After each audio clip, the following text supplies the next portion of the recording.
CM Chandrababu అధ్యక్షతన నేడు Andhra Pradesh cabinet సమావేశం కానుంది. ఈ భేటీలో రాష్ట్ర అభివృద్ధికి సంబంధించిన పలు కీలక అంశాలపై మంత్రిమండలి చర్చించనుంది.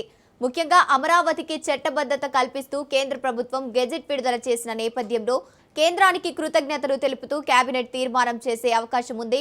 మరోవైపు రాష్ట్రంలో పారిశ్రామిక అభివృద్ధిపై ప్రభుత్వం ప్రత్యేక దృష్టి సారించింది.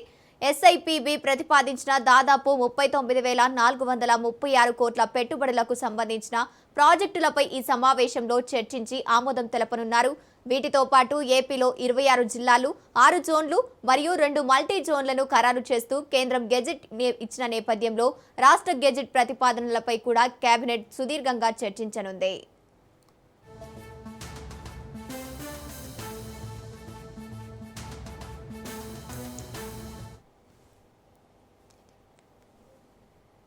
సీఎం చంద్రబాబు అధ్యక్షతన నేడు ఆంధ్రప్రదేశ్ కేబినెట్ సమావేశం కానుంది. రైట్, ఇదే అంశానికి సంబంధించి పూర్తి డీటెయిల్స్ మా ప్రతినిధి సంతోష్ అందిస్తారు.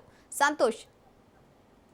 గంగోత్రి మరికొద్ది సేపట్లోనే సీఎం చంద్రబాబు నాయుడు అధ్యక్షతన రాష్ట్ర సచివాలయం మొదటి బ్లాక్ లో అయితే కనుక కేబినెట్ భేటీ కానుంది. అయితే ప్రధానంగా భేటీ అయిన వెంటనే కూడా చట్టబద్ధత అంటే రాజధానికి సంబంధించి అమరావతిని చట్టబద్ధత చేసినటువంటి తీర్మానాన్ని అయితే కనుక పార్లమెంట్ లో ఆమోదం అనంతరం కూడా రాష్ట్రపతి ఆమోదించినటువంటి నేపథ్యంలోనే ఇటు ప్రధాని అదేవిధంగా కేంద్ర ప్రభుత్వానికి అయితే కనుక ధన్యవాదాలు కేబినెట్ అనేది తెలుపుతుంది. అయితే అనంతరం కూడా 16వ ఎస్ఐపిబిలో చర్చించినటువంటి పెట్టుబడులకు ఏవైతే ఉంటాయో ఆ పెట్టుబడులకి సంబంధించినటువంటి ప్రతిపాదనలను సైతం కూడా ఈ రోజు కేబినెట్ లో అయితే ఆమోదం తెలుపుతుంది. దీనిలో భాగంగా ఇటు 39,436 కోట్ల రూపాయల ప్రాజెక్టులకు సంబంధించి దాదాపు 31 ప్రాజెక్టులు అయితే కనుక ఇటు ఏపీ కేబినెట్ అయితే ఈ రోజు ఆమోదం తెలుపుతుంది. అదేవిధంగా ఏదైతే ఈ నేపథ్యంలోనే ఇటు అమరావతిలో క్వాంటమ్ వ్యాలీలో అంటే దాదాపు ఈ క్వాంటమ్ వ్యాలీ ఇప్పటికే యుద్ధ ప్రాతిపదికన మొదలు పెట్టేందుకు పూర్తి స్థాయిలో ప్రణాళికలు సిద్ధం చేసినటువంటి పరిస్థితుల్లో ఇక 3 సంవత్సరాల ఏర్పాటుకి అయితే కనుక ఈ రోజు కేబినెట్ కీలక నిర్ణయం అనేది కూడా తీసుకోనున్నట్టు కూడా తెలుస్తోంది. ఎందుకంటే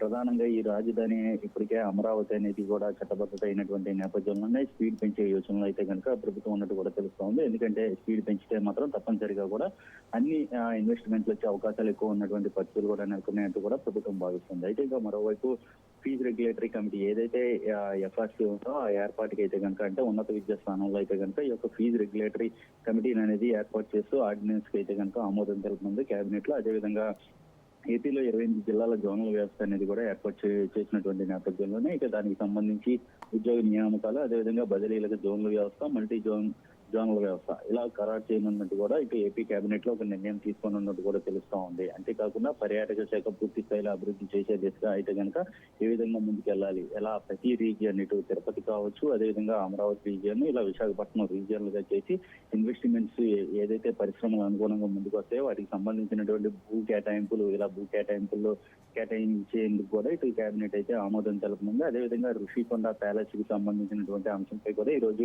కేబినెట్ లో కీలక నిర్ణయం వచ్చే అవకాశాలు ఎక్కువ కనబడతా ఉన్నాయి. ఇప్పటికే మంత్రివర్గ ఉపసంఘం అనేది భేటీ అవడం దీనికి సంబంధించి ఏ విధంగా ముందుకెళ్లాలి, ప్రభుత్వ ఆదాయ వనరుగా ఏ విధంగా మార్చాలి, అదేవిధంగా ప్రజా అనుగుణంగా ఏ విధంగా ఉండాలి ఇటువంటి అంశాలపై కూడా చర్చించడం జరిగింది. దీనికి సంబంధించి ఈ రోజు కేబినెట్ లో చర్చించే అవకాశాలు ఎక్కువగా కనబడతా ఉన్నాయి. మొత్తంగా చూసుకున్నట్లయితే కనుక ఇక ఇన్వెస్ట్మెంట్లు ప్రాజెక్టులు అదేవిధంగా ఇటు ఉత్తరాంధ్ర నుంచి రాయలసీమ వరకు కూడా పరిశ్రమలకి ఎక్కువగా ప్రాధాన్యత ఇస్తున్నటువంటి పరిస్థితులు కూడా కనబడుతున్నాయి. ఎవరైతే కొత్తగా స్టార్ట్ చేసే వరకు అయితే కనుక భూ కేటాయింపులతో పాటు ఏదైతే ఉద్యోగ అవకాశాలు వస్తాయో దానికి సంబంధించినటువంటి అంశాలపై కూడా ఈ రోజు కేబినెట్ లో నిర్ణయం తీసుకుంటున్నారు.